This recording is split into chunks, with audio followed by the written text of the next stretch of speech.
station hydrogène, ça fonctionne avec de l'électricité et de l'eau. Ça permet de fabriquer de l'hydrogène avec une technologie qui s'appelle l'électrolyse. Et donc c'est fait avec le système qui est derrière moi, donc un électrolyseur. Et donc ça va être la base d'une station hydrogène qui va après pouvoir alimenter les véhicules. Mais avant d'alimenter le véhicule, il faut prendre cet hydrogène et il va falloir le comprimer. Et donc c'est quelque chose qu'on va voir sur un deuxième équipement, donc un équipement de compression qui va permettre de faire passer la pression de sortie d'électrolyseur de 30 bars jusqu'à la pression qui va permettre de distribuer après l'hydrogène dans les véhicules. Savoir que l'hydrogène c'est un gaz qu'on doit comprimer pour le transférer, un peu comme le gaz le GPL. Et donc on fonctionne aux alentours de 700 bars dans cette station. Et donc on le transfère ensuite vers la borne de distribution qui permet d'alimenter le véhicule au travers d'un flexible haute pression. Quand un véhicule va se présenter, on va venir transférer l'hydrogène, donc l'énergie stockée sous forme de gaz hydrogène, dans un véhicule. Alors comment on fait? Le véhicule se présente comme dans n'importe quelle station. On va venir récupérer, se brancher. Et quand on est connecté, le remplissage est parti pour 5 minutes. En 5 minutes, nous allons récupérer 5 à 700 km d'autonomie en véhicule 100% électrique, sans aucun rejet, aucune pollution, aucun gaz, aucune particule qui est émise. On est très fiers ce soir de pouvoir inaugurer la première station dans la région Auvergne-Rhône-Alpes hydrogène. C'est une étape importante sur la voie de l'électromobilité. Nous sommes convaincus que ça fera partie des nouvelles énergies dominantes dans le futur. Et toutes nos équipes, que ce soit Toyota ou Hyundai, puisque nous avons déjà 2 produits qui sont commercialisés et qui roulent en hydrogène, nous sommes disposés à accueillir les publics, faire essayer en quelque sorte, évangéliser cette nouvelle technologie qu'est l'hydrogène. Pour nous, il y a quand même une petite forme d'émotion. On est parti, il n'y avait rien. Et on était tout seul. Et la Savoie nous a fait confiance et Chambéry nous a fait confiance. Et maintenant, ce que vous avez derrière vous, c'est la première station hydrogène de France véritablement opérationnelle. Et on a lancé une flotte de véhicules, 40 dernières. Tout ce qui sera rechargé ici, c'est zéro pollution. Ça veut dire que ce qui sort du pot d'échappement, c'est de la vapeur d'eau. Et rien que de la vapeur d'eau. Et ça a commencé ici à Chambéry. Les matières premières, c'est de l'eau, donc globalement on est branché sur le réseau d'eau de ville. L'électricité, on se raccorde aussi sur le réseau électrique. Et ce qui est très important, c'est que dans cette technologie-là, avec l'électrolyseur sur place, on est capable de s'interconnecter avec les énergies renouvelables et donc de stocker les énergies renouvelables à l'intérieur de la station pour pouvoir utiliser cette énergie hydrogène au moment où on en a besoin et non pas au moment où on peut le produire parce que les énergies renouvelables type solaire ou hydraulique ne sont pas présentes en permanence. Alors les stocks sont reconstitués en permanence, ils sont inépuisables, la concurrence doit avoir une ressource d'énergie et de l'eau pour alimenter.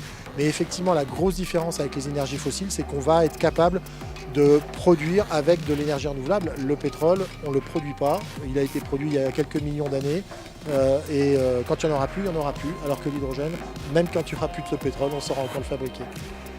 Le véhicule hydrogène est un véhicule électrique, c'est-à-dire que quand on a transféré le gaz, il y a un équipement à l'intérieur du véhicule qui s'appelle une pile à combustible. Cette pile à combustible va récupérer l'oxygène qui est dans l'air et l'hydrogène qui est dans le réservoir avec une pile à combustible pour venir refabriquer de l'électricité et alimenter le moteur électrique.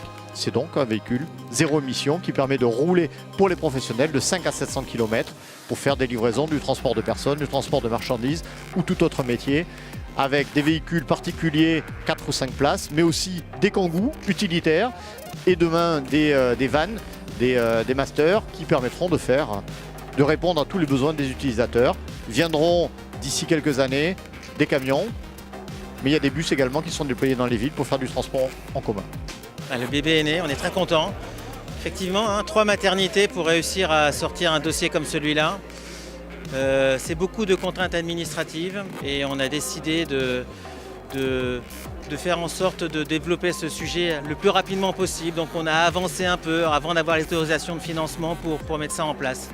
Mais l'important, c'est d'aller aussi vite que la concurrence asiatique. C'est pour ça qu'on n'avait pas le choix. Alors, le maillage ne fait que commencer parce que l'objectif c'est d'être en Auvergne-Rhône-Alpes et c'est plutôt bien parti. Une autre station à Moutier très prochainement. On va essaimer. Moutier, la vallée de l'Arve au pied du Mont Blanc, Grenoble, Valence, Lyon, Saint-Étienne, Clermont. Cette technologie, c'est la technologie de l'avenir, on en est convaincu. Le temps de recharge d'un plein automobile, 2 fois l'autonomie d'une batterie électrique, 0 pollution, une technologie qui est mise en place dans notre territoire. À Grenoble, on a des chercheurs qui travaillent dessus. Voilà, c'est une belle bataille qu'on est en train de mener. Jules Verne avait une phrase que moi j'adore. Il disait « L'eau, ce sera le charbon du XXe siècle ». Il s'est juste trompé d'un siècle. L'eau, ça va être notre énergie propre du XXIe siècle. Le public attend énormément de cette nouvelle station parce que sans possibilité de remplissage d'hydrogène, c'est difficile de pouvoir commercialiser les véhicules. On a déjà des véhicules en attente qui sont commandés et on attendait la station pour pouvoir faire la livraison à nos clients. Ce qu'on assiste aujourd'hui, c'est surtout, on met en place des formules de location qui sont extrêmement intéressantes pour les clients. Donc il n'y a pas d'engagement et d'inquiétude sur les valeurs futures de véhicules. C'est simplement un loyer qui inclut l'ensemble de l'entretien et de la mobilité avec ce véhicule hydrogène. Il y a des enjeux européens importants parce que là on parle beaucoup de l'hydrogène pour les voitures, mais moi mon rêve c'est de faire des trains, moi mon rêve c'est que les industriels utilisent de l'hydrogène renouvelable plus que de l'hydrogène carboné, tout simplement pour améliorer la qualité de l'air. Nous ce qu'on veut c'est l'écologie en positif. C'est l'écologie qui passe par la confiance dans nos chercheurs et nos entreprises. C'est l'écologie qui met les gens ensemble et pas qui les oppose. Et aujourd'hui, il y a clairement 2 chemins.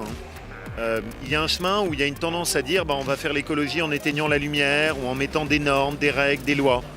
Moi, j'ai jamais cru à ça. Je crois par contre à ça. Je crois à l'écologie qui est concrète et qui, au lieu d'attendre des grandes lois, commence par travailler directement sur le terrain, dans nos territoires, qui n'attend pas que ça vienne de Paris.